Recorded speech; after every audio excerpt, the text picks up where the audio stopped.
हरि मैया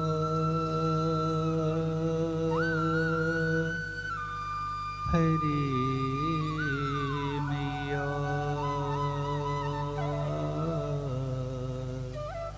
काली मैया हरि हरि हरि मैया हरि मैया काली मैया हरि हरि हरि मैया हरि मैया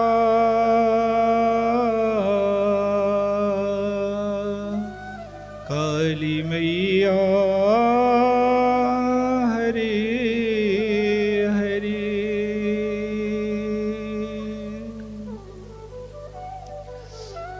उम्मा काली मेरी स्वामिनी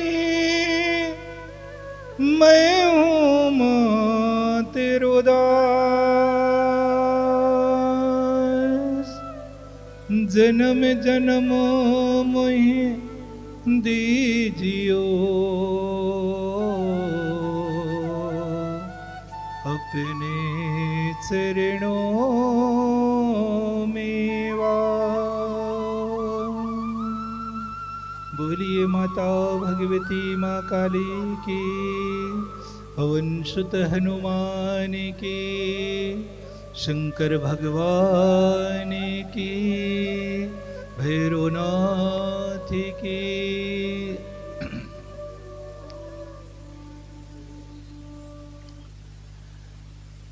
बंधुओं, अगर मनुष्य कोई भी कार्य करता है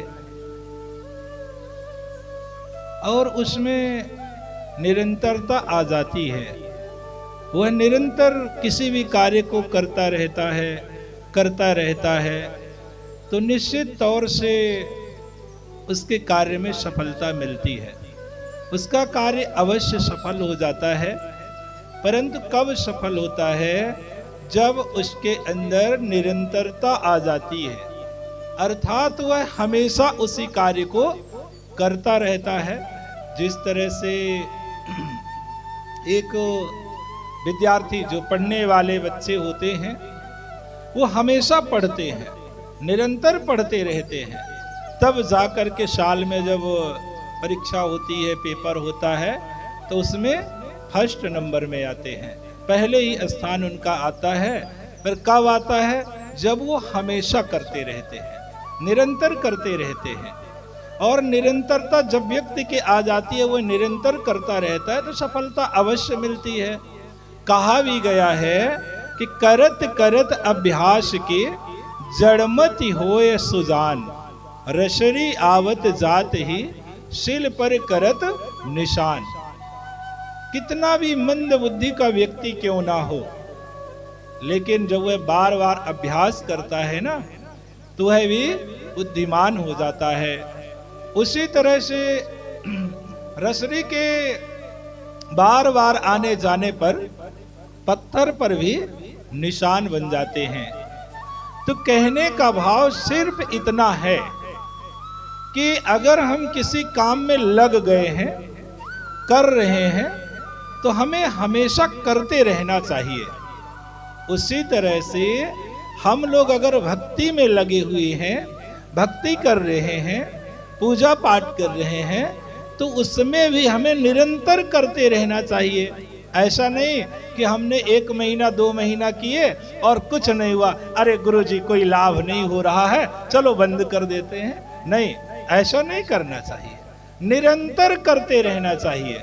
जब आपके अंदर निरंतरता आ जाएगी, जब आपके अंदर निरंतरता आ जाएगी, तो निश्चित तौर से माँ की कृपा आपको मिलने लगेगी। बस हमारे अंदर साहस हो जाए, हमारे अंदर धैर्य आ जाए, हमारे अंदर अपने इष्ट के प्रति, अपने गुरु के प्रति पूर्ण विश्वास हो जाए। तो धैर्य कैसा होना चाहिए? मनुष्य का धैर्य भक्ति पथ पर चलने के लिए कैसा धैर्य होना चाहिए? धैर्य ऐसे होना चाहिए जैसे माता शबरी के पास था। अटूट धैर्य था, अटूट विश्वास था अपने गुरु पर। उसे शबरी को कितनी श्रद्धा थी अपने गुरु पर। विचार कीजिए कि उसके गुरु मतंग मुनि जब शरीर छोड़ करके परलोक गमन करने लगे तो सिर्फ भेलनी शबरी को इतना ही कहा था कि तू इस आश्रम में रहना, इसी कुटिया में रहना, भगवान राम एक दिन जरूर आएंगे इस कुटिया में। तो भेलनी ने अपने गुरुदेव के वचनों को आत्मसात कर लिया। उसने सुना नहीं, अपने अंतर घट में बैठा लिया, अपने मन मस्तिष्क में बैठा लिया। और एक दिन नहीं, 2 दिन नहीं, 1 वर्ष नहीं, 2 वर्ष नहीं, 60 वर्ष तक निरंतर चलती रही। आखिर उसके धैर्य ने, उसके विश्वास ने, उसके साहस ने, उसकी श्रद्धा ने भगवान राम को आने के लिए मजबूर कर दिया। जबकि उसी वन में बड़े बड़े साधक कंदराओं में घुसे रहते थे, पड़े रहते थे। शबरी अनपढ़ थी, कोई पढ़ी लिखी नहीं थी, कुछ भी नहीं जानती थी, लेकिन उसने अपने गुरु के वचनों पर विश्वास किया। 1 वर्ष 2 वर्ष नहीं, 60 वर्ष बीत गए, फिर भी उसके श्रद्धा में भैया रंच मात्र जंग नहीं लगा। उसके भक्ति में थोड़ा भी जंग नहीं लगा। यहाँ तो लोगों को बता दिया जाए ना कि 2 महीने भैया भक्ति करो, माता जी की कृपा हो जाएगी, तुम्हारे दुखों से छुटकारा मिल जाएगा, तुम्हें आनंद की प्राप्ति हो जाएगी, शांति की प्राप्ति हो जाएगी। लोग 1 महीना 2 महीना करते हैं, इसके बाद कहते गुरु जी की बात झूठी है, छोड़ देते हैं पूजा पाठ करना। लेकिन शबरी निरंतर करती रही।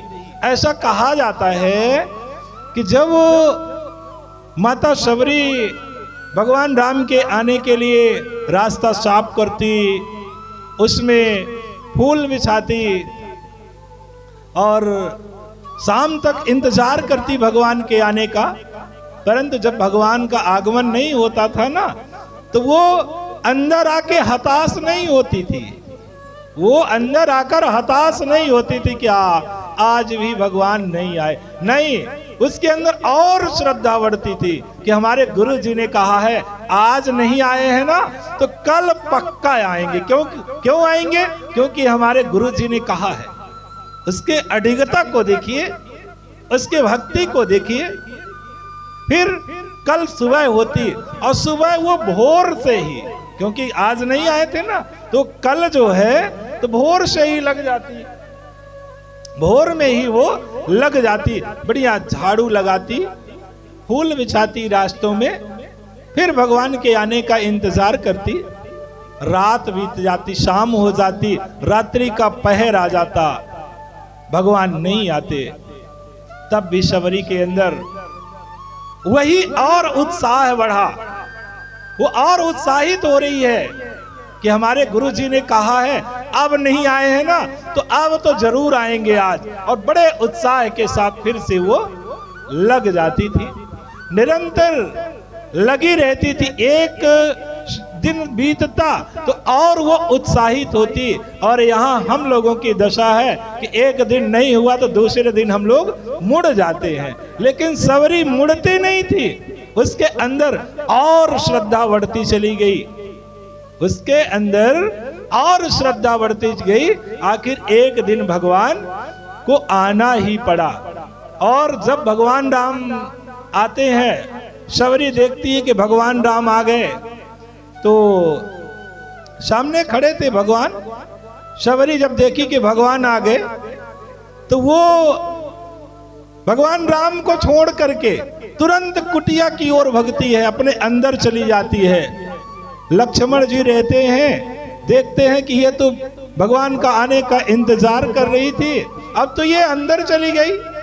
लक्ष्मण जी कहते हैं, वाह भगवान, आपके भक्त सब विचित्र ही होते हैं। अरे भगवान आ गए तो उनको प्रणाम करना चाहिए, ये तो अंदर भग गई। राम जी कहते हैं, रुको भैया लक्ष्मण, पहले इसकी आस्था को तो देखो।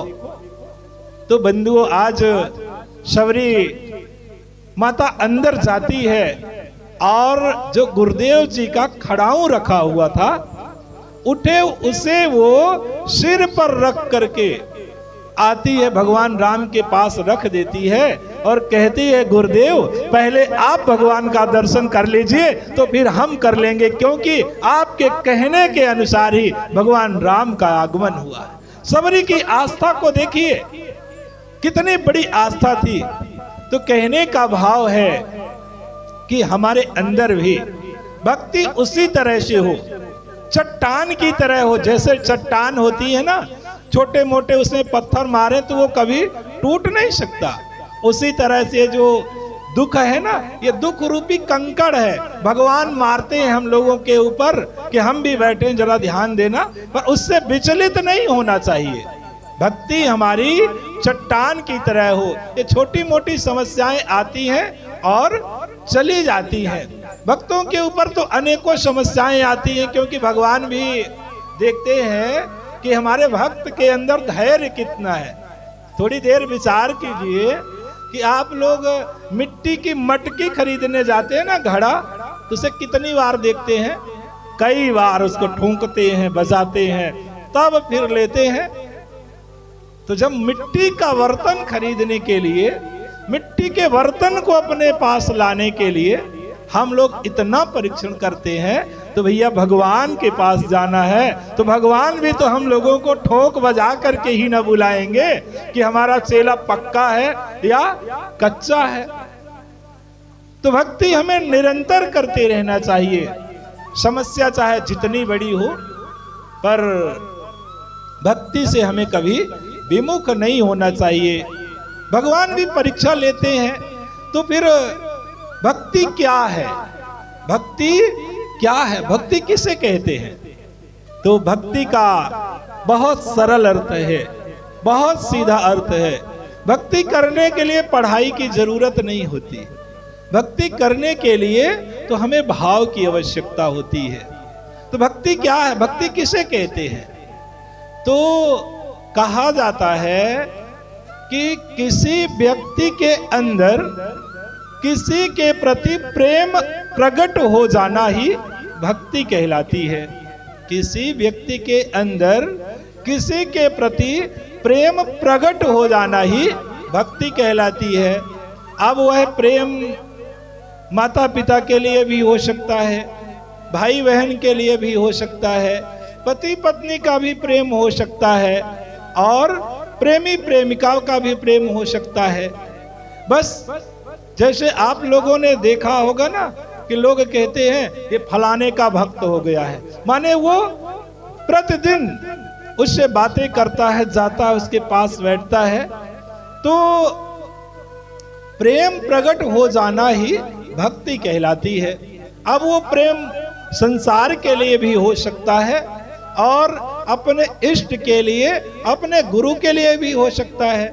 बस फर्क इतना है, प्रेम ही है, भक्ति का प्रगाढ़ प्रेम ही है। पर जो संसार के लिए प्रेम किया जाता है, जो संसारिक प्रेम होता है, उससे व्यक्ति मर जाता है।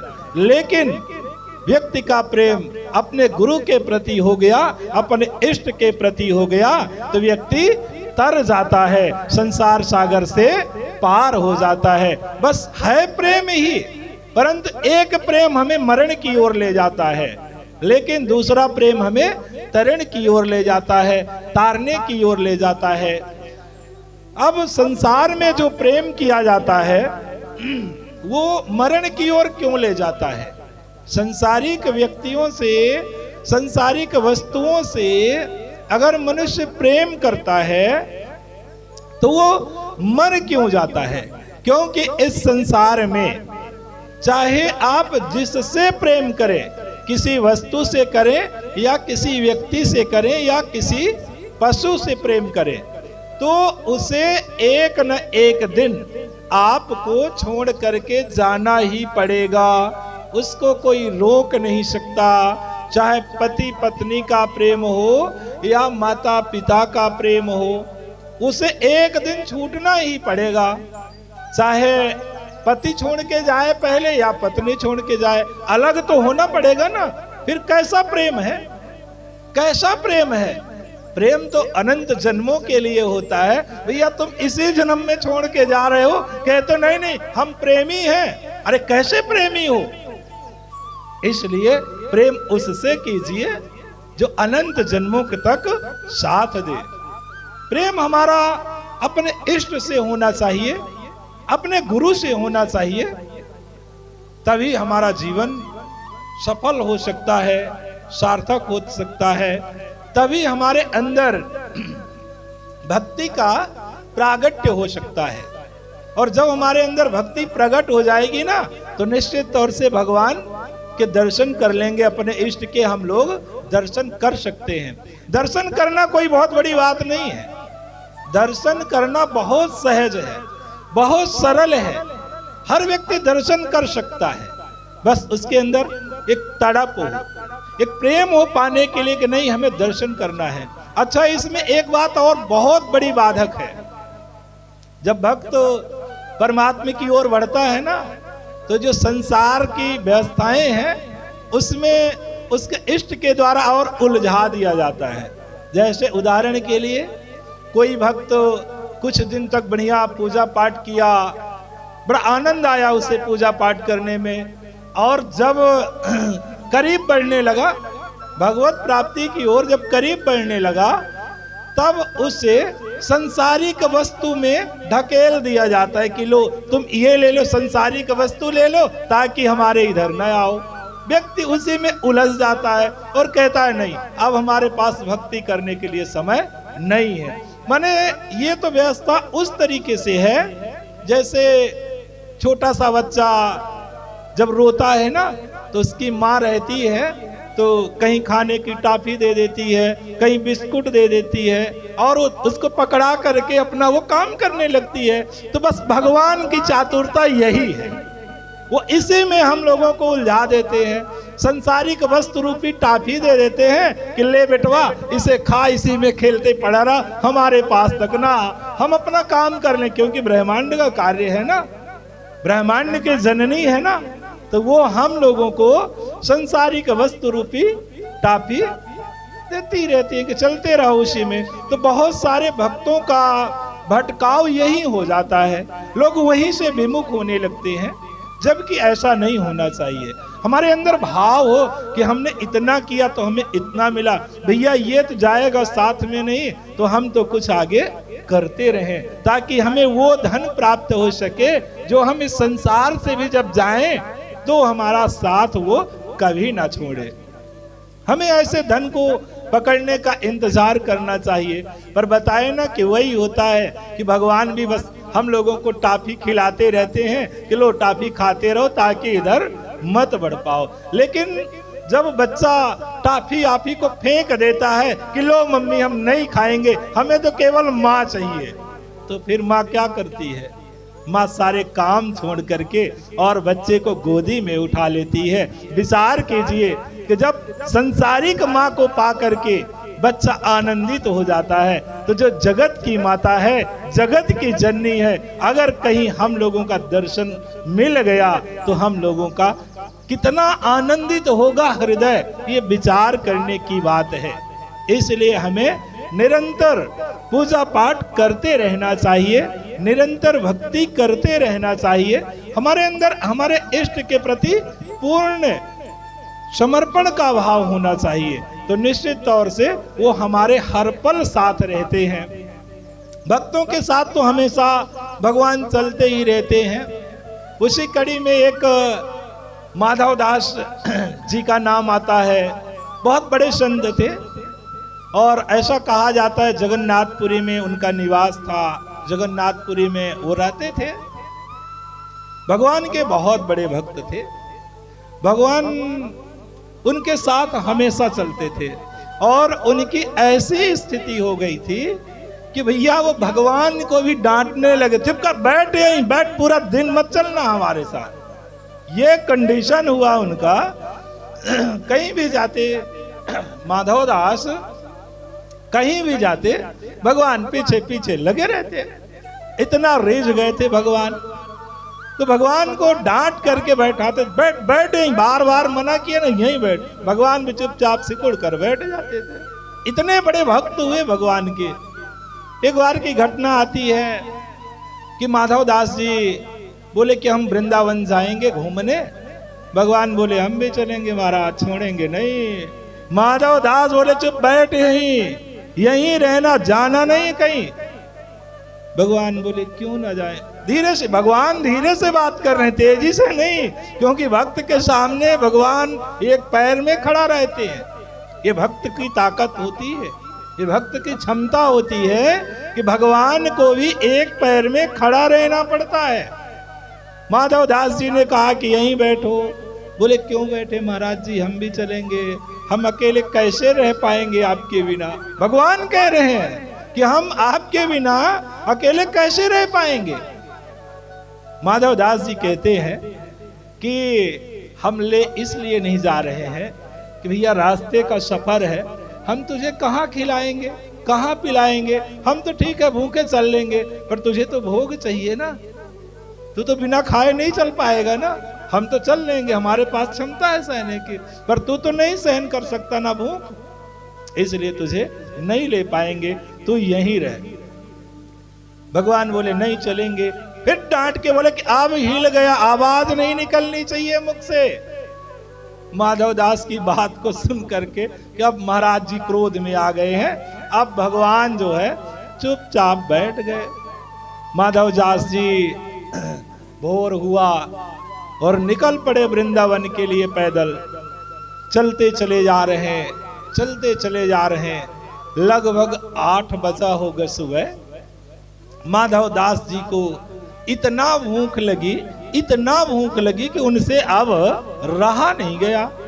माधव दास जी विचार करते हैं कि हम तो 3-3, 4-4 दिन, हफ्ते भर भोजन नहीं मिलता था, तो हमें कोई भूख का असर ही नहीं होता था। आज बात क्या है कि हमें भूख इतना तेज लग रही है। माधव दास जी विचार कर रहे हैं, लेकिन उनकी स्थिति ऐसी आ गई कि अब उनसे चला नहीं जा रहा। इतना भूख लग गई उन्हें कि अब उन्हें चला नहीं जा रहा। तो रास्ते में जा रहे थे तो एक बूढ़ी माता कंडा बना रही थी, उपल जिसको बोलते हैं ना, उपली लगा रही थी कंडे की, गोबर। तो माधव दास जी से जब रहा नहीं गया तो माधव दास जी कहते हैं कि माता जी कुछ भोजन मिलेगा ना। माता जी देखती हैं उनकी तरफ, माधव दास की तरफ, और कहती है हाँ हाँ मिलेगा ना भोजन, चलिए घर चलिए, दिलाते हैं, भोजन देते हैं। हो गया हुआ बूढ़ी औरत जाती है और जल्दी से खिचड़ी बनाती, खिचड़ी, और माधव दास जी के सामने थाली में परोस करके लाती है, रख देती है। माधव दास जी थाली उठाते हैं और अपने भगवान को अर्पित करते हैं। अर्पित करने के बाद शुरू करते हैं प्रसाद लेना। तो बूढ़ी माता बस ऐसे बैठी थी बगल में। तो वो माधव दास जी जब भोजन कर रहे हैं तो बूढ़ी औरत ऐसे हाथ रख करके अपने कंधे पर और आंसू बहा रही है, रो रही है। माधव दास जी देखते हैं कि आखिर इस बूढ़ी माँ को कौन सा दुख है, ये रो क्यों रही है। खाना दिए, भोजन करा रही है, फिर रो रही है। भाई कोई खाना खाते समय कोई रोए तो आदमी का हृदय तो द्रवित होता है ना, फिर खाने की इच्छा कहाँ होती है, भोजन करने की इच्छा खत्म हो जाती है। कोई व्यक्ति दुखी हो, रो रहा हो तो दिक्कत हो जाती है ना। तो माधव दास जी भी से रहा नहीं गया और कहते हैं कि माता जी आप को दुख किस बात का है, आप रो क्यों रहे हैं, क्या हो गया, कौन सा दुख है आपको। माता जी कहती हैं नहीं नहीं कुछ नहीं, कोई दुख नहीं है। माधव दास जी से भोजन अंदर नहीं जा रहा है। माधव दास जी कहते हैं नहीं माता जी आप बता दीजिए कौन सा दुख है, हम आपके दुखों से मुक्ति पाने के लिए भगवान से हम निवेदन करेंगे। बूढ़ी माता जी कहती हैं नहीं नहीं हमें कोई दुख नहीं है, सिर्फ इतना दुख है कि ये जो आपके साथ छोटा सा बच्चा है आप इसको पैदल चला रहे हैं, ये इसकी मम्मी रोती ना होगी, इसका दुख है। हमें इस बालक को चलते हुए देख करके दुख मिल रहा है। तो हम इस बालक को रोते हुए नहीं देख पा रहे, जो चल रहा ना इसके कारण हम रो रहे हैं। माधव दास जी समझ गए कि बस यही है, इसको मना करके आए थे ना कि हमारे साथ तो मत आना, लेकिन ये जरूर हमारे साथ आया। और भूख इसको लगी थी, भूख इसको लगी थी और लगाया भूख हमें, नाम हमारा लगा दिया। चल कोई बात नहीं है, खा पी ले, फिर हम बताते हैं तुझे रास्ते में।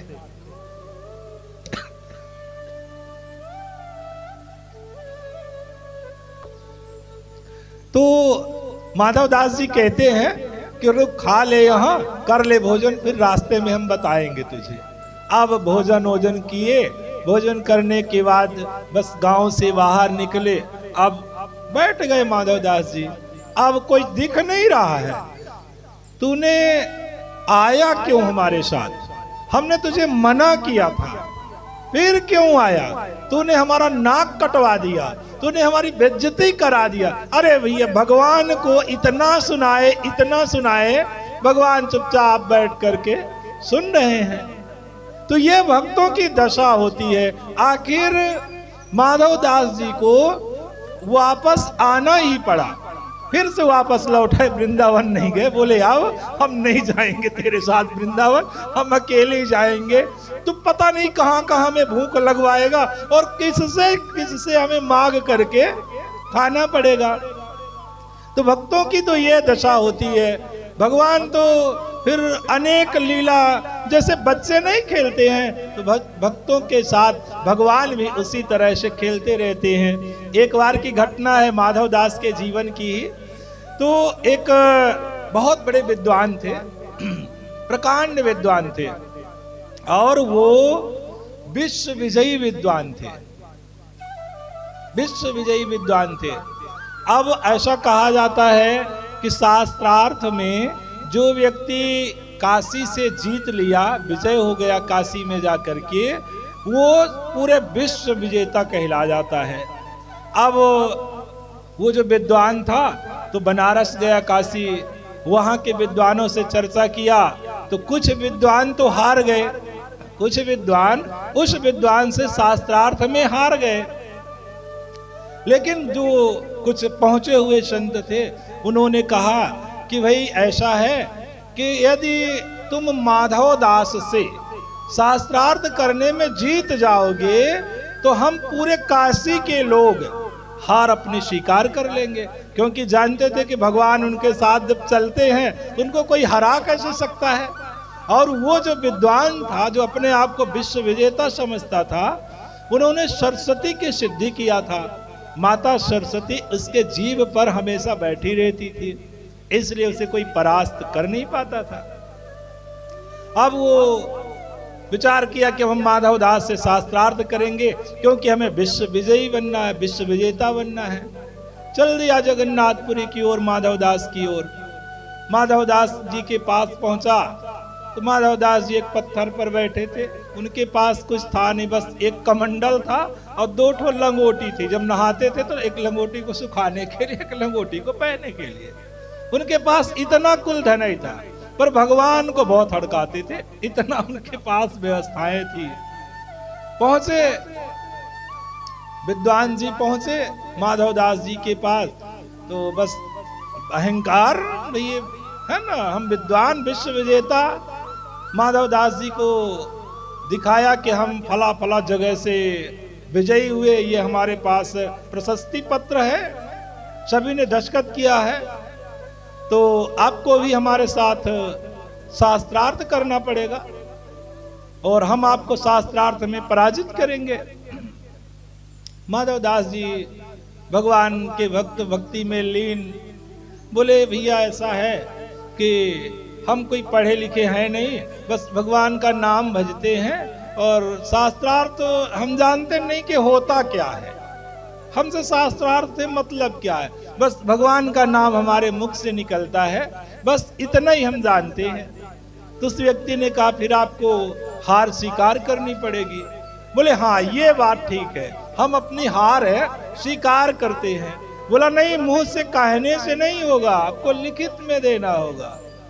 माधवदास जी ने कहा ठीक है भैया लाओ, लिख देते हैं। निकाला एक प्रशस्ति पत्र और उसमें नीचे लिखवाया और माधवदास जी ने लिख दिया कि हम माधवदास अपनी हार स्वीकार करते हैं।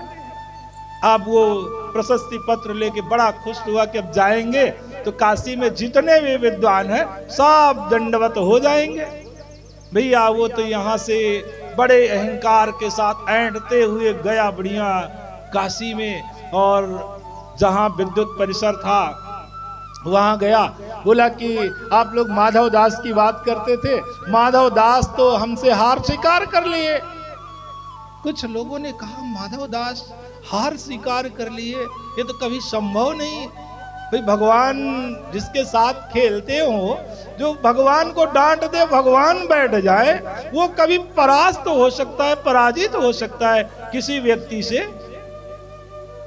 तो कुछ लोगों ने सोचा कि नहीं, माधवदास तो ऐसा हो नहीं सकता कि पराजित हो जाए। पर कुछ लोगों ने कहा कि अगर पराजित हो गए हैं ना तो दिखाओ अपना प्रशस्ति पत्र, उनकी साइन दिखे। अब वो तो भैया लिखवा के लाया था, बड़े ताव से निकाला जेब से, मतलब पर्स बैग से, झोले से, और कहा ये पढ़ो, लिख के दिए हैं माधवदास जी ने, ये पढ़ो, लिखा है इसमें साफ साफ। विद्वानों ने पढ़ा तो उसमें लिखा था कि माधवदास जी ने इस व्यक्ति को पराजित किया और इसने अपनी हार को स्वीकार किया। उल्टा हो गया। विद्वानों ने कहा भैया इसमें तो ये लिखा है कि आप हार गए हैं और माधवदास जी जीत गए हैं। बोले ऐसा तो हो ही नहीं सकता, लिख के लाए। फिर देखा तो उसमें तो वही लिखा था कि माधवदास की जीत हुई और हमारी हार हुई। बोला रुको हम जाते हैं। फिर से गया वहां, फिर जगन्नाथपुरी गया। अब अहंकार ना, उसे अहंकार तो लिए जा रहा ना। फिर गया उसे माधवदास जी के पास। जब माधवदास जी के पास गया बोले कि अब आपको शास्त्रार्थ करना पड़ेगा। बोले नहीं, कैसे शास्त्रार्थ, हम पढ़े लिखे नहीं भैया, हम पहले अपनी हार स्वीकार कर लिए हैं, तो शास्त्रार्थ करने की जरूरत क्या है। भाई जो व्यक्ति पहले से हार जाए तब उससे कुछ कहने की आवश्यकता क्या है। माधवदास जी ने कहा कि भैया हमने तो पहले सिग्नेचर कर दिया है कि हम हार गए हैं आपसे, फिर क्या दिक्कत है। बोले नहीं, वहां आपने ऐसा नहीं लिखा है। बोले दिखाओ ना खोल के। जब दिखाए तो उसमें लिखा था हम माधवदास अपनी हार स्वीकार करते हैं इसकी जीत। फिर सगमगाया वो, ये क्या हो गया। बोला नहीं, अब उसे अहंकार है। व्यक्ति कह रहा नहीं, आपको शास्त्रार्थ करना ही पड़ेगा। अगर आप शास्त्रार्थ नहीं करते तो आपको एक काम करना पड़ेगा। माधवदास जी ने हाथ जोड़ करके बोला कि बताइए अब क्या करना पड़ेगा। तो उस व्यक्ति ने कहा कि अब यदि शास्त्रार्थ नहीं करते तो आपको मुख में कालिक पोत करके, गधे में बैठकर, बूटों की माला पहन करके जगन्नाथपुरी का भ्रमण करना पड़ेगा, ताकि पूरे लोग देख लेना। क्योंकि लिखा ले जाते हैं तो बदल जाता है, पर इससे तो पूरे लोग देख लेंगे। अहंकार के वशीभूत होकर के भगवान के इतने बड़े भक्त को चैलेंज कर दिया कि आपको कालिक पोत कर, जूतों की माला पहन करके, गधे में बैठ करके पूरे नगर का भ्रमण करना पड़ेगा, पूरे जगन्नाथपुरी का भ्रमण करना पड़ेगा। माधवदास जी बड़ी प्रसन्नता के साथ कहते हैं कि आहो भाग्य है, भगवान ऐसा कराना चाहते हैं, हमारा जीवन धन्य हो गया।